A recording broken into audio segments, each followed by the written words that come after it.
Sanskaar, Sewa, Sanghthan. I'm sure all of us have heard these words, been exposed to these words.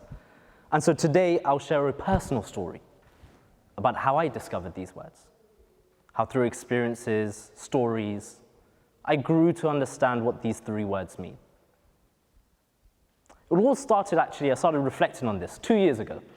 My grandmother had suffered a stroke, who I call Ba, and I was at the hospital looking after her. You know, she was in deep sleep early morning before I went to university, but I was there and just sitting, and a thought crept up to me of, okay, I know my grandmother's near the end of her life, but what have I learnt?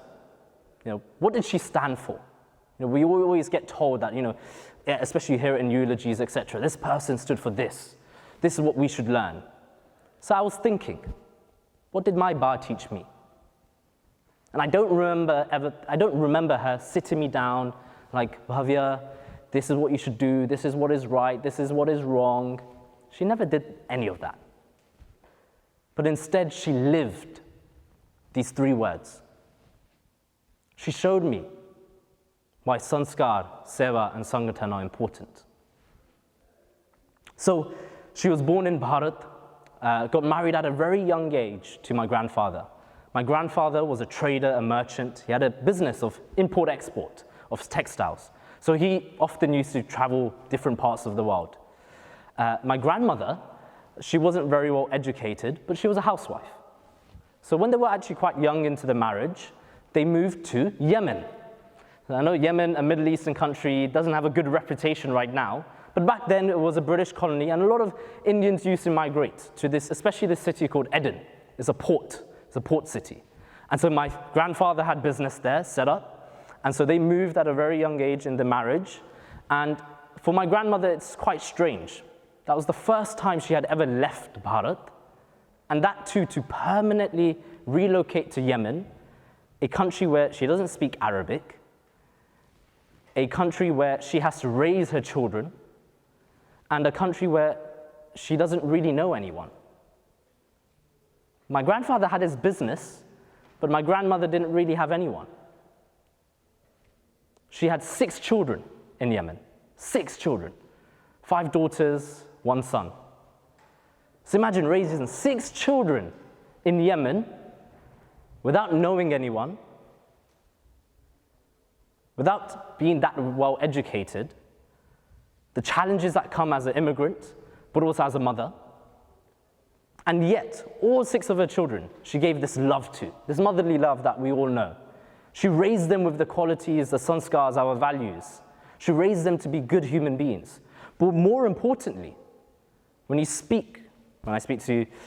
speak to my father, any of my uncles and aunties, they would say they didn't miss out anything.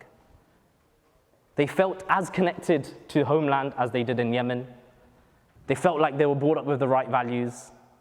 And they felt like they were one family. They didn't feel like their childhood was gonna miss. They didn't feel like they were born up in Yemen and had to learn these different things and never really fit in. Then something happened in Yemen, actually, that changed this. Civil war broke out in Yemen. So whilst my grandmother was there with 6 children, my grandfather running the business, a civil war broke out and they had to obviously leave Yemen. Right? So a lot of the Indian migrants fled, either came to Britain because it was a British colony, or went back to Bharat. And so my grandfather took the decision of, okay, I'm gonna stay here for a bit longer, wrap up the business, and you should take 6 children with you on a ship and sail to Bharat. So you don't speak the language, you have to take care of 6 children, and the war is about to break out. Yet she's like, okay, no problem. 6 children, you're with me.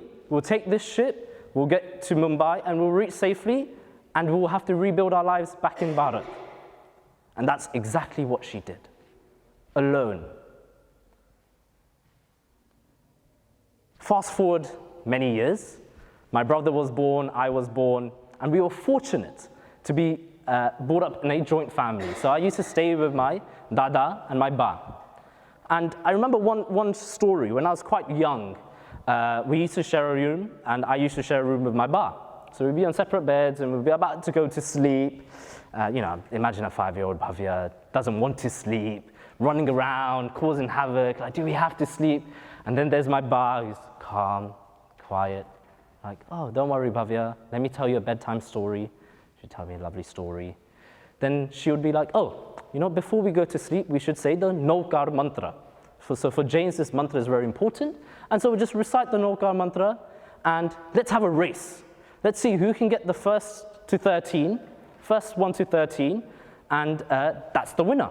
So she would turn the lights off, I would get into bed, she would tuck me in, then she would say, okay, let's start our Nokar mantras now. So in my head, I'm like, okay, running. I don't really hear her mumble as much. I'm like, okay, no worries. I'm gonna get there. I'm gonna get to 13 before her.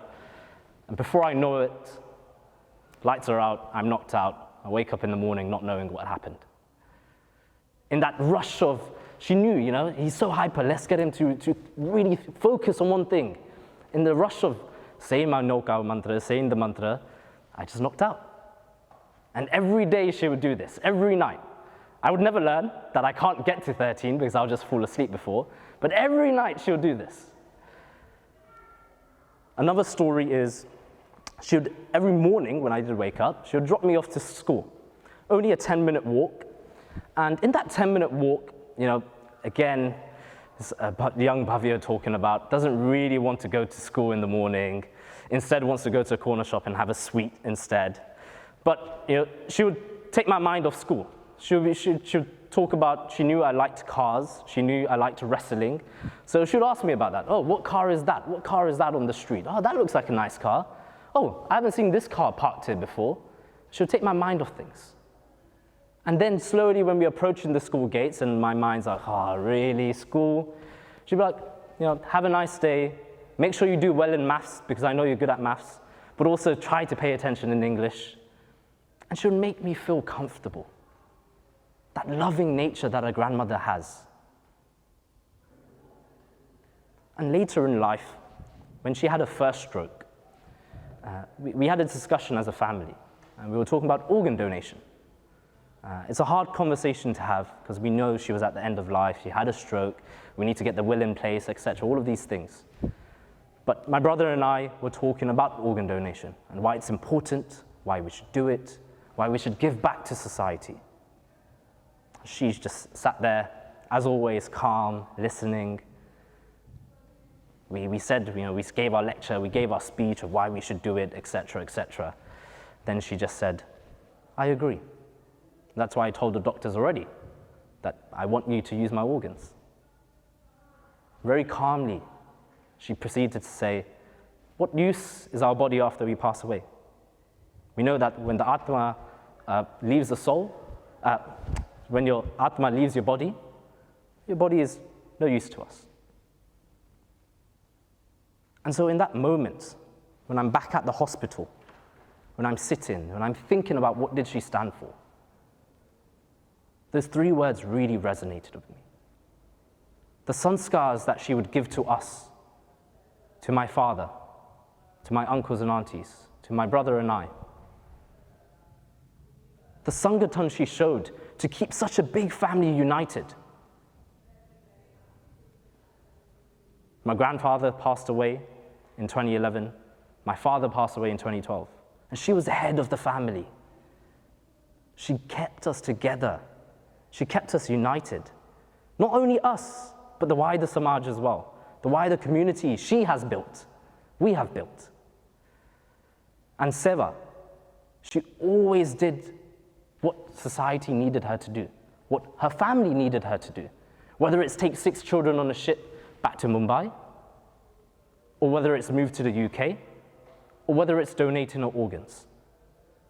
And in that moment, I realized something.